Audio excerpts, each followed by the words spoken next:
Hey everyone, Ben Coomber Radio. How on earth are you doing? Well, today let's talk about something that is sweeping through the media and generating an awful lot of conversation, both positive and both negative, as does anything that kind of hits a bit of a sore point when it comes to the health and fitness realm, and that is obesity. Obesity is an extremely concept topic. It's not a case of, well, it is, in theory, just a case of people eating too much.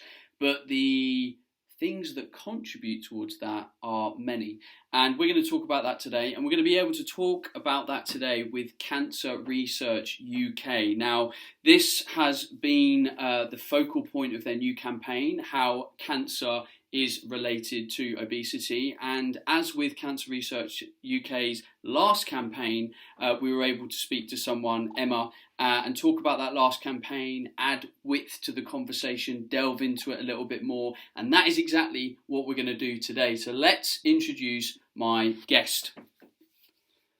So my guest today is speaking on behalf of Cancer Research UK and the obesity campaign. She's been involved in its sort of inception and getting the message out there and constructing it and talking about it, and that's absolutely fantastic, and it's awesome that she's on the show. Karis Betts, welcome to the show. Hi Ben, thanks for having me. Well, thanks for coming on.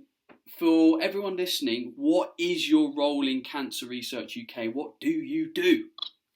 I work in the health information team, so we are in charge of looking after all the evidence. So when science comes in and new research is done, we evaluate that, see what the messages are, and then make sure that they're put out in a way that the public can read. So whether it's through prevention or diagnosis, we take the science and we decide if it's good science and then tell the world about it.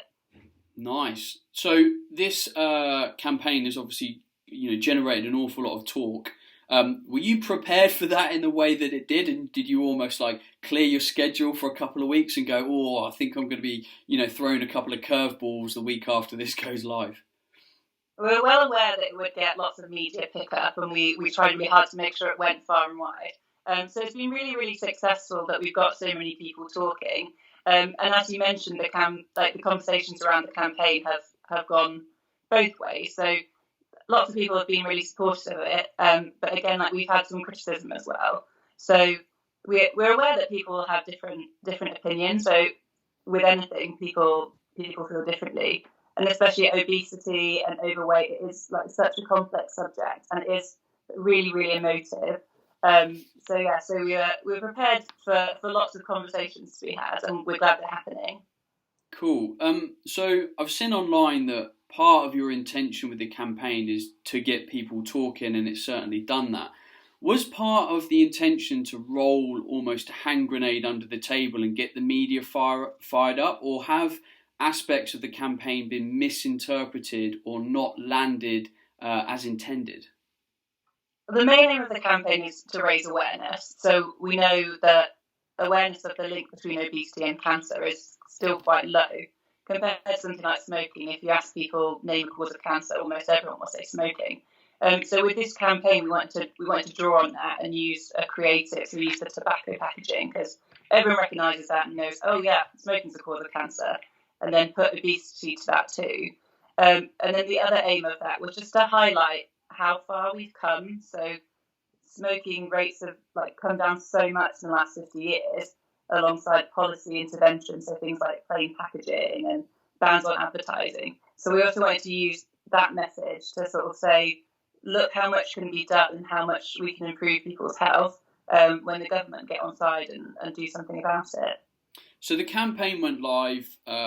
You obviously got the response, both media, influencers. I can imagine some people that are in powers or position that influence policy and stuff.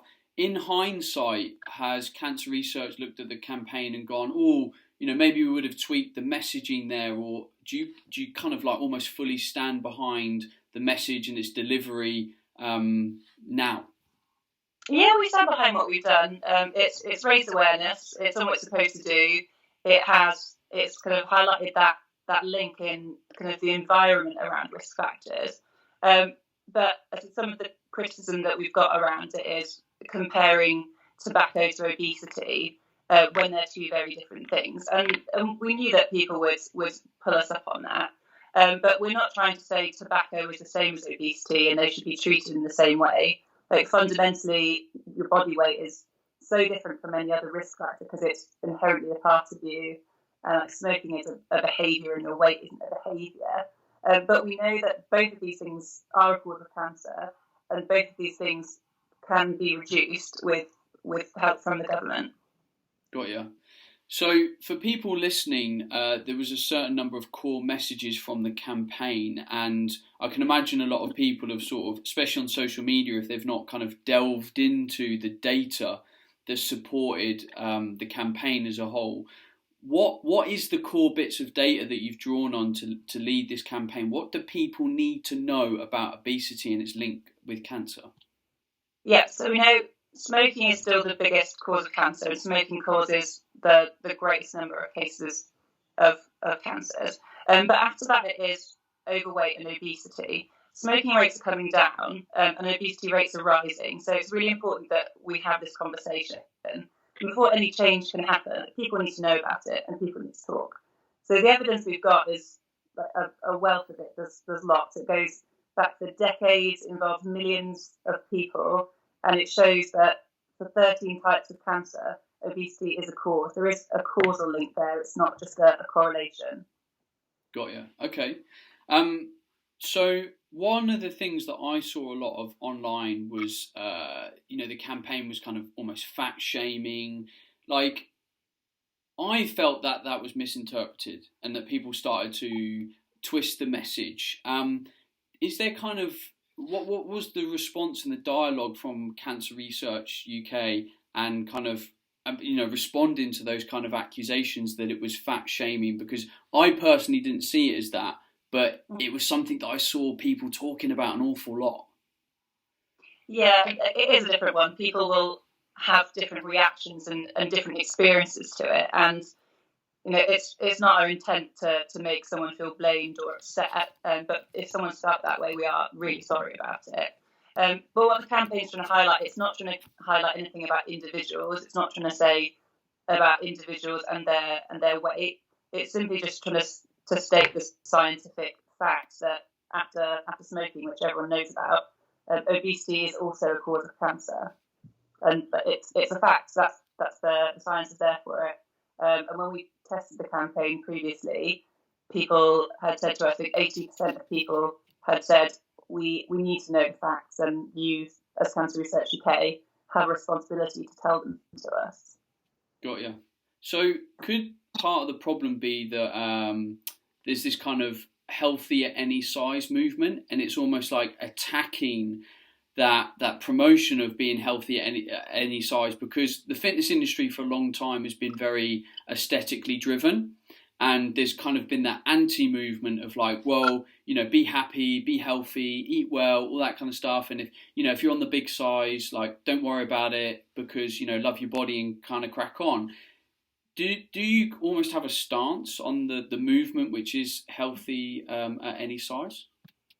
So health risk is like quite complicated. It's not as straightforward as like you're a certain way and a certain thing will happen. Like you're like in this campaign, for example, being overweight or obese doesn't mean you will definitely get cancer. And the same way as people smoke like 20 a day for 50 years and don't get cancer, and then people who've never smoked do. So risk is it's really complicated, and weight particularly, so many things come into weight. So not just cancer, like other illnesses are related to it. But again, it's like a risk thing. Like some people have like bigger bodies and are very healthy, the same way that some people are in smaller bodies and aren't healthy. So it's not as straightforward really as one body type is right. But we know what the evidence does show us, the science that we do know, is that the more overweight you are, or the longer you're overweight for, the higher your risk of developing cancer. So this is where we would bring in this term metabolically healthy obesity. And I suppose what you're now sort of saying is that someone could be big and carry a lot of adipose tissue, but when we look at their markers, actually they're pretty good, they're pretty healthy. what if someone's listening to this? What markers should someone be trying to pay attention to if they're trying to understand whether they would be someone that is metabolically healthy but obese? I don't think it's anything that you could really know without like going and having some pretty invasive testing. But the mechanisms for obesity causing cancer do kind of come down to the adipose tissue. So obviously your metabolism plays into it greatly, but obviously the amount of adipose or fat tissue you have, that affects both your metabolism and like cells in your body as well directly. So the kind of the mechanisms that are out there that show us how obesity could cause cancer is that adipose tissue in your body, the fat tissue, it isn't just sat there. It's like an active organ, really. It's pumping out hormones. So things like growth hormones, things like estrogen, these can all be elevated if you have more body fat. And then these send signals to your other cells. That makes the cells divide more. And then the more your cells are dividing, there's more like there is a chance that something goes wrong and that turns into a cancer. So the evidence we have about causes causing cancer does really come down to the amount of adipose tissue somebody has. It's a really tough conversation because when I sort of delved into the beginning of this show and you're kind of saying, it depends, we can't really classify things per se. And it's like me as a practitioner saying like, oh, I think you should eat 8 portions of fruit and veg a day. And people are like, well, what's the difference between 5 and 8? And I'm like, well, I can't really tell you that. But I actually think that just the increase of fibre and nutrition and micronutrients, it will serve you well. And what you're saying is, do you know what? Being of a larger size and carrying a lot of adipose tissue is going to put you in an unfavourable hormonal environment. That will cause these things to happen. And over time, that will increase your risk. And I suppose that's a really unsexy message to pass on to the public. And when you're thinking of actually saying to people, do you know what, being obese, it could be a real problem. And you almost kind of need to, sort of hit people between the eyes with the message and make them sit up and listen. And I suppose for me, that's where I support the core part of this campaign, because I think some people do need to be kind of woken up and said, hey, you need to think about what you're doing. Yeah, and that's the thing. Like most health messaging, like I'm sure you know, like it's not straightforward and it's not like a cool line or a one size fits all. And that's what people seem to want. They want a fix or the answer. But and with cancer, there are no guarantees. Like your risk factor is a mixture of like things you do, the environment, and your genes. And you can't guarantee not getting cancer. So it's about like stacking the odds in your favour. So not smoking, keeping a healthy weight, having a good diet, being safe in the sun, like all of those things. But we know that the world that we live in now makes it difficult, especially with food and especially with weight. Like people haven't really changed in 50 years, but the food environment has changed so much. And that's why we need interventions from higher up. We need policy change. We need the government involved. So it's easier for people to be healthy and make those healthy choices and have healthy options available. Because if it's not there, or healthy food is going to be more expensive or like more time consuming, but it's not going to be the easy choice for you. So I'm fascinated. You've made this campaign. It's generated a huge amount of conversation.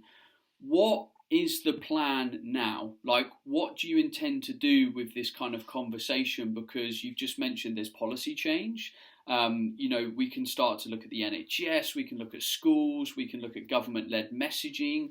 What initiatives are you driving off the back of it? What conversations do you now actually want to pull in to have some kind of impact? Yeah, you're right. It needs action from everyone. It's like there's not one thing that causes obesity, so we need everyone to help try and tackle it. So our main things now is a policy focus. So we're calling for restrictions on junk food advertising. So we want to see a 9 p.m. watershed on TV and similar restrictions online. And the other thing we're calling for is restriction on price promotion. So when you're in the supermarket and there's a 2 for 1 or half price, it's more likely to be on like the junk foods rather than the healthy foods. So that's our main focus at the moment. And then obviously we've got lots of evaluations to do on the campaign to find out how that's gone. And then that will really shape what we do next. And I suppose for me and everyone listening, like, why do you guys feel that's the best way to have an impact? Like, why do you feel those policy changes can have an impact? There's good evidence that kind of a top-down approach, is called, where intervention comes from the top, from the government, is the best way to make a change, and also make a change for everyone. So kind of targeted interventions, or kind of putting the onus on individuals, it can like widen inequality. So often we know with food, like your food choice comes down to cost, it comes down to time, and maybe people that are kind of time poor, or people that have less money, they'll suffer. So by doing it from the very, very top, we're putting everyone on the same ground, and we can really improve everybody's health, not just people that are able to. Nice. Yeah, education is a big part of it. I suppose with the education piece, is that going to be a focus of yours, or do you almost feel that what's already there with the government and what the government are trying to do you think that's enough? Do you think they're being proactive enough in getting that information out there, and that you're happy to then try and kind of shoehorn these policy changes and have these awareness campaigns, and then the government information come through on the back of it? Or do you actually want to start making a little bit of noise on the education front as well? Yeah, I think it's a bit of both. Like the government are like doing things as initiatives in schools. There's like public health campaigns, and then Cancer Research UK, we have like our web pages, which have lots of information on, and then we have road shows. So our nurses go out into the community and can answer questions, and kind of tell people about their risk, and give them some tips of what to do. So it is just kind of pushing for that collective effort, like a whole systems approach, everybody involved together, and then really doing something about it. Okay. There's a good handful of healthcare practitioners, trainers, nutritionists and stuff that listen to this show as well. How should they be talking about this? Would you give any advice to any healthcare professionals listening to this in when they're talking about this with kind of their clients and on their social media and stuff? Yeah, I think again it can come down to your audience. If you're talking to an individual, if it's your client, it's someone that you have a relationship with, you probably know best how to tackle that situation, because we know that having conversations about weight can be difficult. And especially when you're talking about things associated, like cancer is super emotive. Like everybody knows someone that's been affected by cancer. So I think it's balancing that thing that there's the environment that we're in right now is like not massively conducive to being healthy. And there are things that you can do as an individual. The things like looking at what you're eating, trying to fit in lots of high fiber foods, low fat, sugar, salt, trying to get as active as you can. But then I think it's weighing it with that message that there are things that you can do, but we need bigger change. We need change from the top down. We need policy change, and try and like motivate people that way. That look, there are things that you can do, but the situation we're in is not anyone's fault. It's it's the environment that's changed. The environment has changed, but I don't know. I suppose I kind of I'm sitting here thinking, yeah, we've got this environment problem, but surely the onus is still on the individual. Surely the individual has to sit up and go, well, the environment's not going to change quickly, so I need to accept responsibility for my health. No one else is going to do it for me. Yeah, it's true. Like it's difficult because it's a balance. We know that the environment is the biggest thing, and kind of looking at obesity rates long term, that's what needs to change, and it might not change that quickly. So there are things that people can do, but it's that balance, that knowing that look, it's not your fault that this is the state of the environment. But everyone's different, and for some people, like being able to take action is easier. So people might have more time and can fit in training or have time to cook meals. But for some people, making those changes just might not be as easy, and things might not be as easy for them to change. Of course. But it's a balance. Like I understand your point. Like we're not completely like free of any kind of sorry, I'm running out of words. We we all have kind of some input into our own health, of course we do, but opportunities are different for different people. So by changing the environment, everyone's put on the same playing field.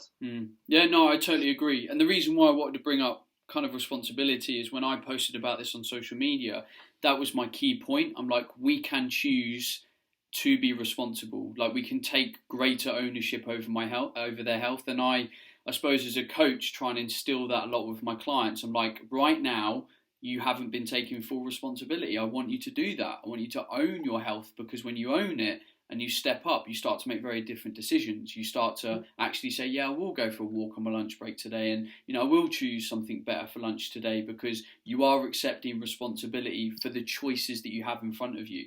And we can focus on the things that are not ideal, but as long as we can focus on the things that we can control and we can change, there's probably a lot more in our power than we think there is.